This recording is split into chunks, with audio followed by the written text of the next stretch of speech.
بسم اللہ الرحمن الرحیم۔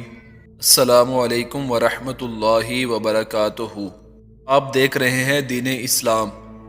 ویڈیو شروع کرنے سے پہلے ہماری یہ گزارش ہے کہ اگر آپ نے ہمارا چینل ابھی تک سبسکرائب نہیں کیا تو برائے کرم ہمارے چینل کو سبسکرائب کر لیں اور بیل آئیکن کو دبا دیں تاکہ ہر آنے والی ویڈیو کا نوٹیفیکیشن آپ تک پہنچ جائے۔ جزاک اللہ خیرہ۔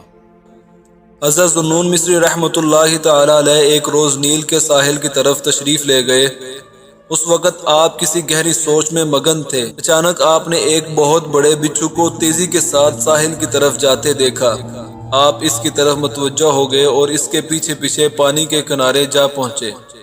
آپ نے دیکھا کہ دریا میں سے ایک مینڈک نکلا۔ بچھو اس کی پیٹھ پر سوار ہوا اور وہ مینڈک اسے لے کر دریا میں تیرنے لگا اور دریا پار کر گیا۔ حضرت ذوالنون مصری رحمۃ اللہ تعالی علیہ بھی ان کے پیچھے پیچھے دریا کے پار چلے گئے۔ آپ جب دوسرے کنارے پر پہنچے تو بچھو مینڈک کی پیٹھ سے اتر کر ایک طرف کو چلنے لگا۔ تھوڑی دیر چلنے کے بعد وہ ایک درخت کے نیچے جا پہنچا۔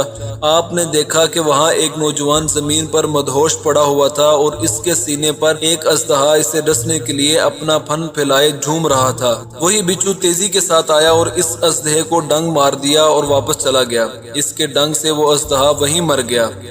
حضرت ذوالنون مصری رحمۃ اللہ تعالی علیہ نے سوچا کہ یہ نوجوان کوئی عام آدمی نہیں ہے بلکہ اللہ کا کوئی خاص بندہ ہے، لہٰذا اس کی قدم بوسی کرنی چاہیے۔ آپ اس کی قدم بوسی کے لیے اس کے قریب ہوئے تو اس کے پاس سے شراب کی بڑی سخت بدبو آئی۔ آپ حیران ہو گئے کیونکہ وہ تو ایک شرابی کبابی گنہگار آدمی تھا۔ اتنے میں انہیں الہام ہوا کہ اے ذوالنون، حیران کیوں ہوتا ہے، یہ بھی ہمارا ہی بندہ ہے۔ اگر اللہ تعالیٰ صرف نیکوکاروں کی ہی حفاظت فرمائے گا تو گنہگاروں کی حفاظت کون کرے گا؟ آپ اس بات سے وجد میں آ گئے اور کافی دیر تک وجد کی کیفیت میں یہ شعر پڑھتے رہے۔ اے خوش نصیب سونے والے، جس کی خود رب دو جہاں ہر طرف سے حفاظت فرما رہا ہے اور تو تاریکی میں گناہوں میں متحرک رہتا ہے، اس بادشاہ کی طرف سے آنکھیں کیوں کر غافل ہو جاتی ہیں جو تجھے ہر طرح کی نعمتوں کے فوائد عطا فرما رہا ہے۔ جب سورج غروب ہونے لگا اور ساحل پر ٹھنڈی ٹھنڈی ہوا چلنے لگی تو اس نوجوان کے بدن میں حرکت پیدا ہوئی۔ اس کا نشہ اترا تو اسے کچھ ہوش آ گئی۔ تھوڑی دیر بعد اس نے آنکھیں کھول دیں لیکن اپنے سامنے حضرت ذوالنون مصری رحمۃ اللہ تعالی علیہ کو دیکھ کر شرمندہ ہو گیا اور پوچھنے لگا، اے قبلہ عالم، آپ یہاں کیسے؟ آپ نے فرمایا، اسے چھوڑو، اپنے بارے میں بتاؤ، تم کون ہو؟ اس نے کہا، آپ دیکھ ہی رہے ہیں میں شرابی کبابی آدمی ہوں۔ آپ نے فرمایا، ادھر دیکھو۔ اس نے جب مرے ہوئے اژدہے کو دیکھا تو اس کے بدن پر لرزہ طاری ہو گیا اور وہ خوف سے کانپنے لگا۔